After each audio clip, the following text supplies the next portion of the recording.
Alam niyo yung pinakamasakit? Yung wala kang kaalam-alam na nasasaktan ka na pala.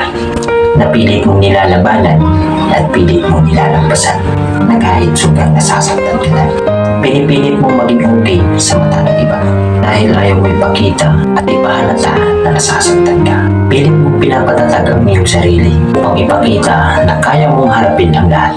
Kahit alam mong ikaw na lang lumalaban na mag-isa. Dahil alam mo na isa lang ang makakatulong kundi ang sarili mo. Man sa kalooban, pero kailangang harapin ang katotohanan. Katotohanan na hanggang doon na lang. Katotohanan na yun na ang hangganan. Katotohanan na hindi na kayo para sa isa't isa.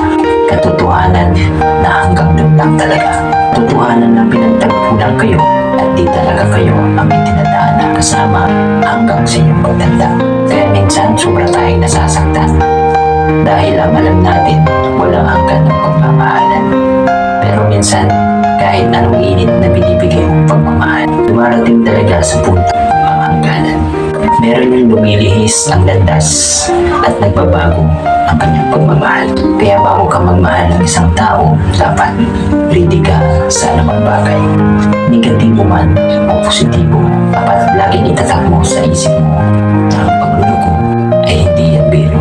Bago mo gawin, isipin mo muna ng paulit-ulit. Ipagpalagay mo sa iyong sarili na ang paggawa ng isang mali masakit sa iyong sarili. Ganun din ang mararamdaman ng isang taong niloloko kung masyado kang makasarili.